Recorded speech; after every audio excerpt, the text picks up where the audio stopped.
बिस्मिल्लाहिर्रहमानिर्रहीम। अस्सलामुअलैकुम। मेरे चैनल में आपका इस्तकबाल है। आज की हमारी ये वीडियो 8वीं क्लास की किताब जान पहचान का चैप्टर नंबर 8 लेसन नंबर 8 है। उसका टॉपिक है वो सुबह कभी तो आएगी। ये एक सच्ची कहानी पर बेस्ड है। ये वाली कहानी जिसने लिखी है वो उनकी खुद की अपनी स्टोरी लिखने वाली जो मुसन्निफ़ा है उसका नाम सलमा है। तो उसने खुद ही लिखा है कि जब भोपाल का हादसा हुआ था ना तो उसमें मतलब ये भी फैक्ट हुई थी, मतलब इस हादसे का शिकार हुई थी और बहुत दिनों तक ये जो इनकी हालत बहुत ख़राब थी। तो उन्होंने ये जो सही होने के बाद ये कहानी लिखी कि मैं बहुत छोटी थी। तो ये मैं जो है रीडिंग करा रही हूँ। इसकी वीडियो मैंने पहले भी बना दी है। उसमें मैंने शॉर्टकट में आप लोगों को एक्सप्लेन भी कर दिया है और सारे चैप्टर की एक्सरसाइज वगैरह सारी मश्क कर दी है।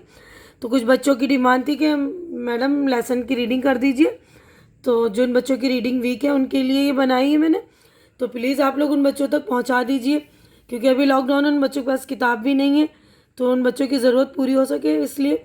और आप लोग ये वीडियो मतलब ज़्यादा से ज़्यादा शेयर करेंगे और मेरे चैनल को सब्सक्राइब करके मेरी हौसला अफजाई भी कीजिए और मेरी हेल्प भी कीजिए, ठीक है। मैं बहुत छोटी थी जब भोपाल में गैस फैली थी, यानी वो जो मुसन्निफ़ा है लिखने वाली राइटर है वो बहुत छोटी थी उस वक्त का ये वाक़या है। मेरी अम्मी मुझे बताती कि वो मुझे अपने बाजुओं में जकड़कर जहांगीर आबाद की तरफ दौड़ी थी। मुझे अच्छी तरह याद है कि मैंने अपना पहला कदम बीमारी ही की हालत में आगे बढ़ाया था और अब भी मैं पूरी तरह ठीक नहीं हो पाई हूँ। बीच में कुछ रोज़ मुझे थोड़े आराम का एहसास हुआ, लेकिन अब फिर वही पुरानी हालत लौट आई है। मेरा गला और आंखें सूज जाती हैं, मेरे चेहरे पर सूजन रहती है, गले के अंदर ही अंदर खून रिसता रहता है। यानी वो वाला हादसा जो गैस का हादसा हुआ था भोपाल में इतना ज़बरदस्त हुआ था कि उसका असर जो है कई कई सालों तक बाकी रहा और नस्ल दर नस्ल ये चलता रहा। तो ये बता रही कि मेरा गला आंखें जो सूज गई थी, मेरे चेहरे पे भी सूजन थी और गले के अंदर ही अंदर जो है खून रिस रहा था। मेरी सांस बुरी तरह फूलने लगती लगती है और मैं बेहाल हो जाती हूँ। मेरे पूरे बदन पर लाल लाल चकत्ते पड़ गए थे। लाल लाल निशान पड़ जाते हैं ना किसी इन्फेक्शन की वजह से, तो वही बता रहे कि लाल लाल चकत्ते पड़ गए थे। शुरू में ये चकत्ते 1-1 रुपए के सिक्के जैसे थे, अब ये ज़रा छोटे हो गए हैं। मेरा दायां पाँव अब भी ठीक नहीं है, मुझे चलने में दिक्कत होती है और देखो मेरे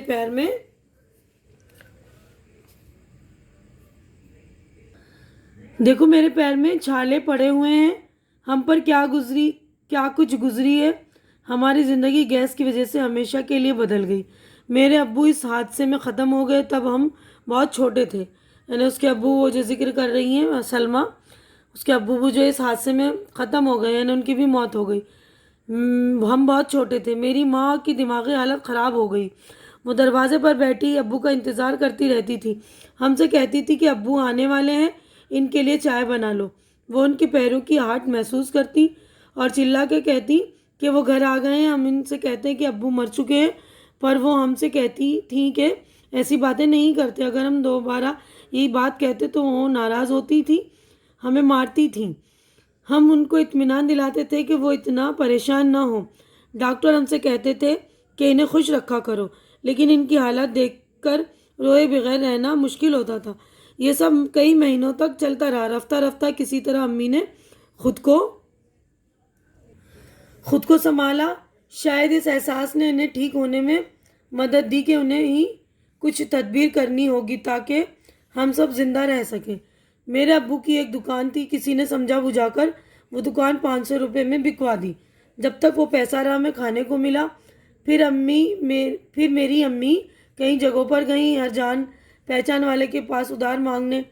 उन्हें दूसरों का काम भी करना पड़ता। इसके अलावा मेरे इलाज पर कुछ न कुछ खर्च भी होता रहा। मैं हमेशा से बीमार रही हूँ। मेरी एक जुड़वा बहन है जो बिल्कुल ठीक है। मेरी अम्मी चिल्लाती थी कि वो मेरी मुसलसल बीमारी और इलाज से तंग आ चुकी हैं। एक मर्तबा की बात है, जब मैं बहुत बीमार थी, किसी ने अम्मी को प्राइवेट डॉक्टर के पास ले जाने की सलाह दी। वो डॉक्टर बहुत अच्छा माना जाता था। मुझे नर्सिंग होम ले जाया गया। डॉक्टर ने बताया कि मैं मरने वाली हूँ। इलाज के लिए सिर्फ नर्सिंग होम के बिस्तर का खर्च ही 250 रुपया रोज़ाना का है। इलाज का खर्च अलग, मेरी अम्मी ने बताया कि हमारे पास इतने पैसे नहीं हैं। तब उसने कहा कि वो मुझे घर ले जाएं, पर वो ना मानी। मैं वहीं पड़ी रहती जब तक कि दोपहर को वो वापस ना आती। मुझे नहीं मालूम वो पैसा कहाँ से लाती, पर वो मेरे इलाज के लिए कहीं ना कहीं से पैसे ले ही आती। अब मैं आयुर्वेद की दवाएं इस्तेमाल कर रही हूँ और इससे मुझे काफ़ी आराम है। मेरे पाँव के छाले सूख रहे हैं, पसलियों का दर्द चला गया है, चेहरे की सूजन कम हो गई है और सर दर्द, बदन दर्द और गले से खून का रिसना बंद हो गया है। अब मुझे पहली मर्तबा एहसास हुआ अब मुझे पहली मर्तबा ऐसा महसूस होता है कि मैं ठीक हो सकती हूँ। मैं जानती हूँ कि अभी हमें बहुत दूर जाना है। मैं बहुत खुश रहती हूँ। अब मैं जीना चाहती हूँ। यानी सलमा जो थी वो अपनी कहानी सुना रही है ना, कि कितनी परेशानी में थी। बहुत ज़्यादा परेशानी हो गई थी ना, जब खून रिस रहा था गले से, सारे बॉडी पे उसके सूजन आ गई थी, तो ऐसा लग रहा था ना, डॉक्टर ने भी कहा था कि ये मर जाएगी। लेकिन जब वो थोड़ी ठीक ठीक होने लगी तो क्या हो गया, उसके अंदर जो एक खुशी जाग गई ना, उसको एहसास हुआ कि मैं ठीक हो सकती हूँ। और वो खुश रहने लगी ना, और ये कहने लगी कि मैं अब जीना चाहती हूँ। तो ये कहानी का टॉपिक है ना, वो सुबह कभी तो आएगी।